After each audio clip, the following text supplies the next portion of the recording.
I pozdrav dame i gospodo, dobrodošli u novi video. Današnji klip će biti veoma zanimljiv jer ćemo pričati o drevnoj tajnoj organizaciji ubica.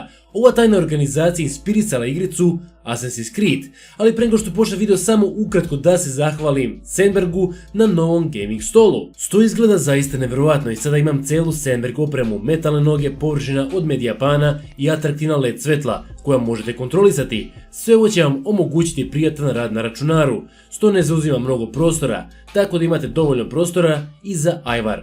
Šalim se. Posjetite Sandbergov sajt, naravno ukoliko imate vremena, možda vam se nešto svidi. I to bi bilo to. Počinjemo. Sigurno su mnogi čuli za serijal igrica Assassin's Creed. U ovim igricama možemo da pratimo priču Templara i Asasina dok se oni bore oko raznih tajni. Igrica se drži blizu prave istorije i često vidimo stvarne istorijske likove koji su nekada živjeli. U prvim delovima najviše se priča oko Templara za koje znamo da su postojali, čak sam i pravio klip o njima. Ali najviše se priča o asasinima ili ti organizacijom ubica. Sada ostaje pitanje, da li su oni zaista postojali ili su možda glavni likovi koje kontrolišemo izmišljeni.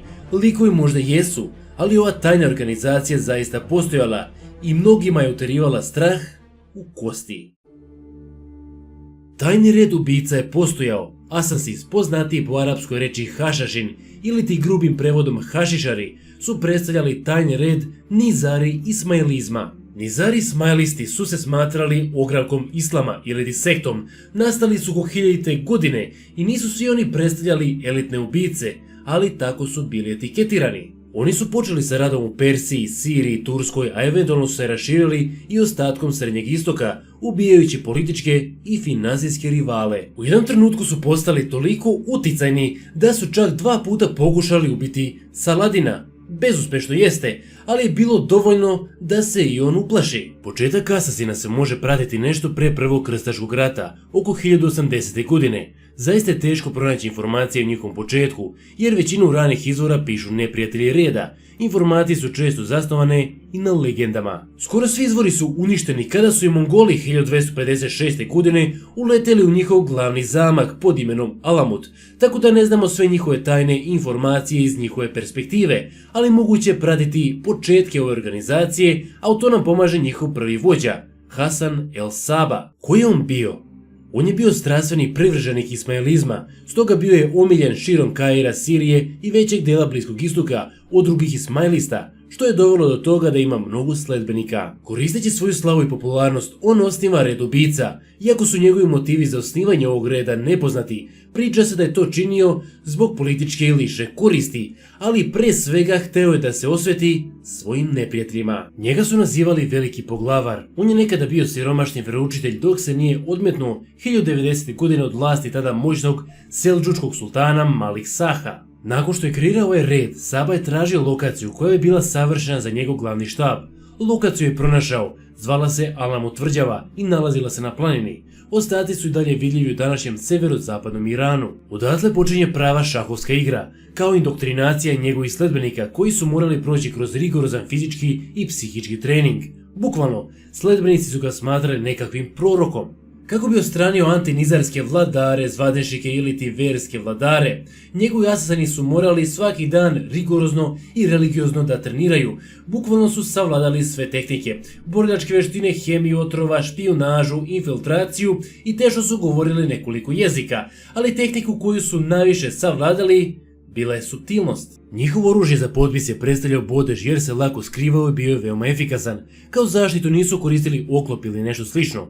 Njihova zaštita bila je nevidljivost i mogućnost stapanja u bilo koje društvo. Drugim rečima, pre atentata bili su obučeni u civila, monaha, kraljevskog slugu, one maske koje ne bi izazivale sumnju. Asasini bi ubijali kraljeve, sultane, vezire, pa čak i muslimanske verske lidere. Ovo nam govori da oni nisu gledali koje čije vere, već bi odstranjivali svakog ko bi im se mešao u poslove. Također nisu posjedovali samo Alamut tvrđavu, imali su nekoliko sličnih tvrđava duž planinskog lanca. Kao rezultat toga, njihov uticaj i veličina nastavili su da rastu. Članovi su također morali biti mladi u svom najjačem fizičkom stanju, da bi spretno i brzo izvršavali fizičke radnje u svojim misijama. Tamo gdje se atentat nije smatrao potrebnim, drugi agenti reda su koristili nesmrtonosne taktike. Ove taktike su spadale u oblike psihološkog ratovanja. Inače, Saba nije bio jedini vrhovni vladar, on je instalirao njih nekoliko u više regija Jedan od tih vladara je čak Saladina držao podalje od svoje oblasti i to tokom Saladinovog pohoda u mjesto Masijav u Siriji.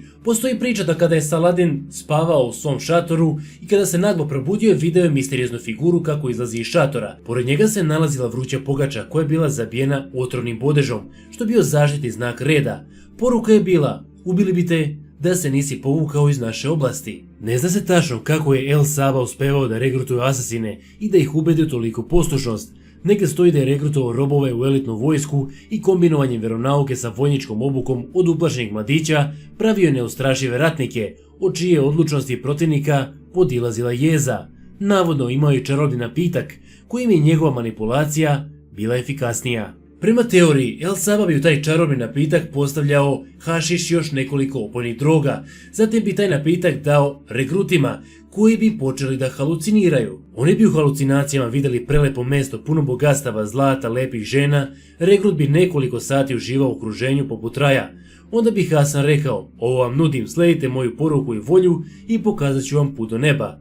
Kada bi napitak prestao da deluje, regruti bi se vratili u realnost, nakon čega su gledali u njega kao nekog ko bi im mogao dati ključeve ovog raja. Zbog ove teorije najviše došlo nakon pisanja Marka Pola, kada je obilazio ove oblasti. U svom tada nevjerojatno popularnom delu u kojem je pisao o sirijskom starcu za planine koji daje opojne napitke svojim sledbenicima kako bi izvodili smrtonosne misije. Zbog ovih pisanja Marka Pola, ali i zbog arapske reči hašiši koja označava ljude koji koriste hašiš, asasini su zauvek povezani sa hašišom. Međutim, istoričari ne vjeruju u ovo, već smatraju da je Marko Polo ovo izmišljao kako bi malo priču učinio zanimljivijom.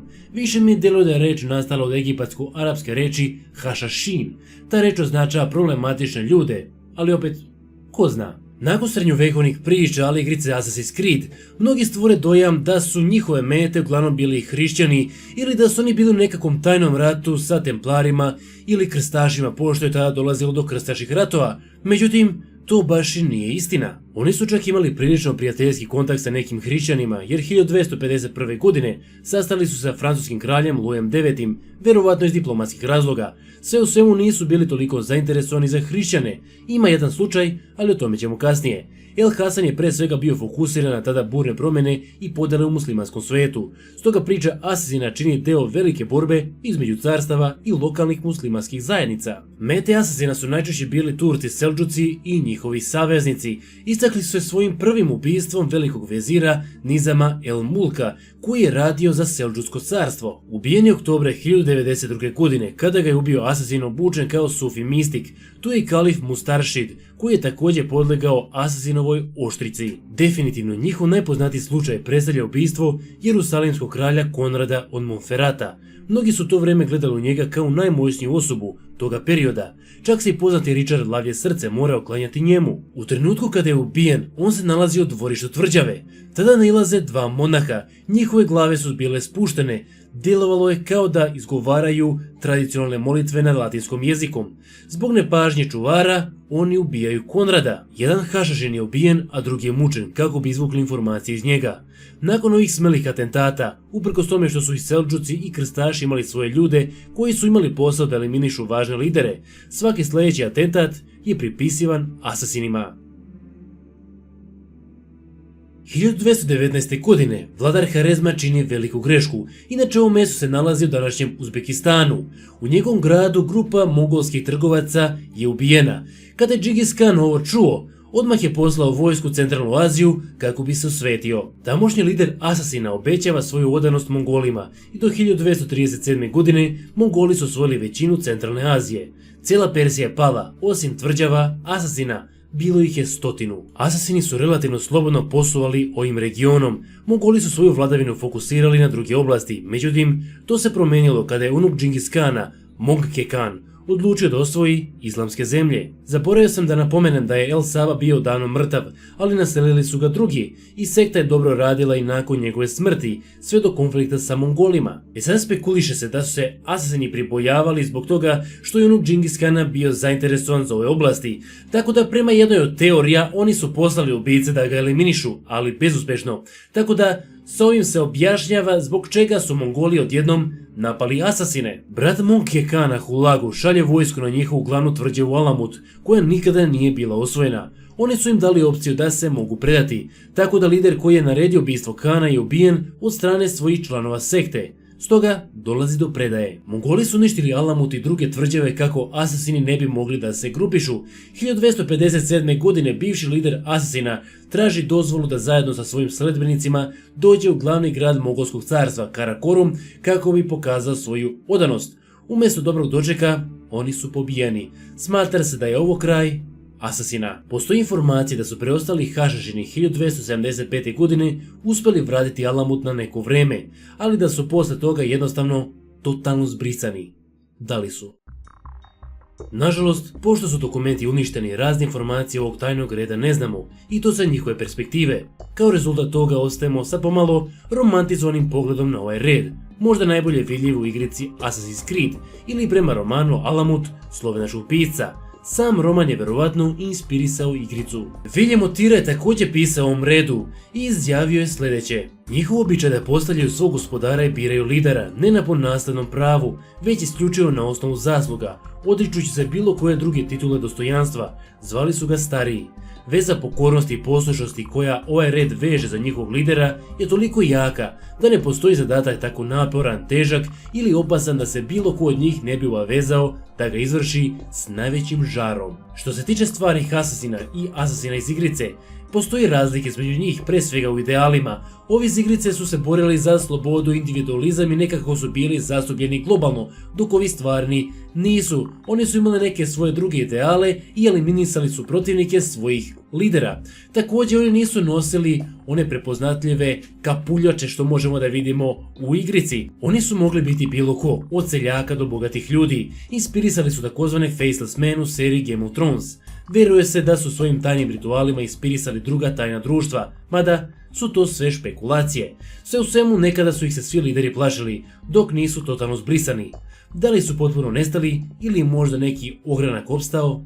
Stvar je mišljenja. Hvala svima što ste izdvojili vreme za video, nadam se da ste uživali u ovakvu istorijskom klipu. Ukoliko jeste, like ili subscribe bi bili od pomoći, također možete je podržati putem Patreona i možete je pronaći na društvenim mrežama. Svi linkovi su u opisu klipa.